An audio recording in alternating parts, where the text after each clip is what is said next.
Oh man, okay, so where do I start with this Bucks team, man? Down 3-0. I expected the Heat to match up really nicely against this team, but I did not expect them to be completely dominating this series throughout, on all aspects, from slowing Giannis down to slowing down the shooters that the Bucks have, to executing in the fourth quarter offensively and defensively, to Eric Spoelstra outcoaching Bud thoroughly. It's crazy, man. I don't think anyone was expecting a 3-0 Miami Heat lead in this series. So what's the main problem here? Well, the main problem is the problem that I've had with Milwaukee over the past couple years, is that when it gets to the half court, when it gets in crunch time, the game slows down and you have to come up with some sets in order to score in the half court. It's that simple. And come playoff time, that's going to come more often than not. And the Bucks just are not equipped for that yet, especially Giannis, you know what I'm saying? Giannis doesn't have the game to where they can slow the game down and still execute perfectly offensively. You know what I mean? Neither do the Bucks have the guys around Giannis that can execute in crunch time like that. And Giannis, man, if it's not in transition, if it's not like a deep post up, if it's not like offensive rebound putback or something, Giannis pretty much can't score. It's crazy, because in the regular season you see him dominating, you see him going up and down the court 24/7. Obviously the Bucks have the number one pace. They're doing anything they want. Giannis is getting anything he wants, and it's just looking like it flows, right? But come playoff time, it looks so ugly, man, especially in the fourth quarters. And this is gonna plague Giannis and Milwaukee until they can get it figured out. You know what I'm saying? I'll get to that in a second, but they will not even get out the East if they can't score in the half court come fourth quarter. And Middleton cannot be the second guy on the championship team. I'm completely sold on that now, and I was already sold on that before, but I just wanted to give him a chance, see if he can make a name for himself. But obviously he isn't that guy. People are saying Giannis can't be that number one guy. Giannis can't be that number one guy. Let's not go there. But he has to improve his game. I want to see him get a post-up game, you know what I'm saying? Not just to back you down and just dunk on you. I want more skillful post game. Have a couple post moves you can go to every now and then. I'm not saying be Hakeem Olajuwon in the post, but I'm saying just have a couple go-to moves, especially when the first move is taken away for Giannis. He pretty much has nothing. He doesn't know what to do after the first move that he wants to do is pretty much taken, and has to pass the ball out. And I want to see an improved handle from Giannis too.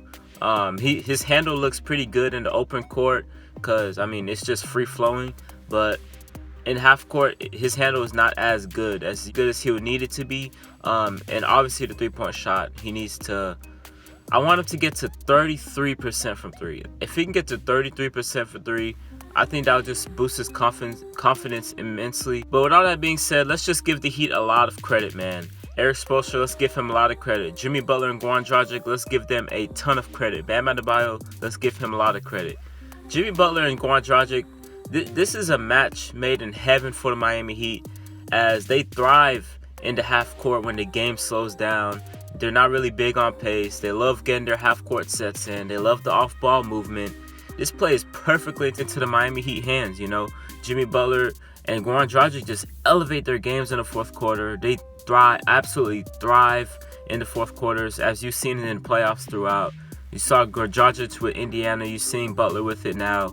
And Butler's doing what I said he was going to do. He was going to be more aggressive scoring the ball. Obviously he had like 8 points in game 2, but they still won, so it doesn't really matter. But 40 in game 1, had a big fourth quarter. With that being said, this series is pretty much over. I said that if a team was going to come back 3-0, it would be in the bubble, during this environment and during times like this. But how Miami's just absolutely dominating, I just see no way the Bucks really come back from this series. But maybe they surprise me. And the world. Let's talk about the future real quick for the Bucks. Does Giannis leave?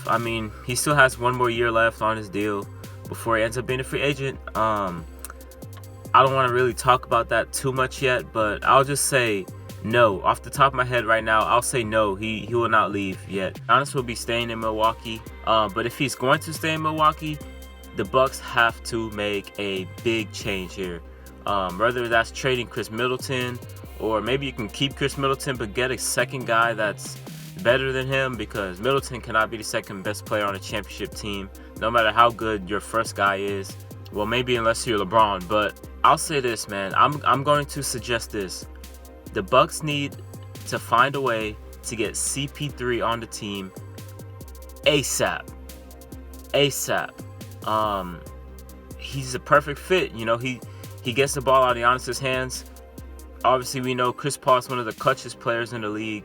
Obviously, this past season with OKC, clutchest team in the league. Chris Paul led the league in clutch points or whatever it was. And Chris Paul knows how to play a half-court game, you know, especially in the fourth quarter. Chris Paul's been in this situation.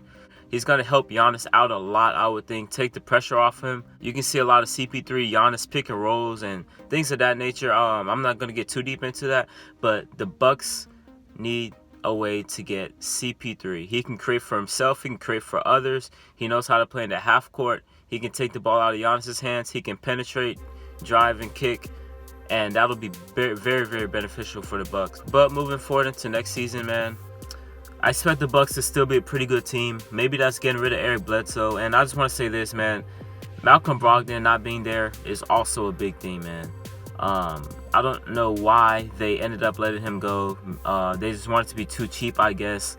But obviously, we're seeing that was a huge mistake, letting Malcolm Brogdon go. His 15 points per game, his creating ability, which has gotten even better since he went to Indiana. But his creating ability, his ability to shoot consistently, his ability to defend, you know.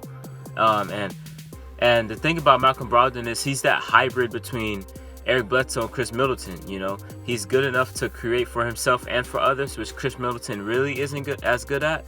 But he's good enough to be a spot-up shooter as well, which Bledsoe is not as good at. So Brogdon was the perfect blend of Chris Middleton and Eric Bledsoe. And it's really showing that they're missing him right here, man. Just another ball handler, another shooter, another defender.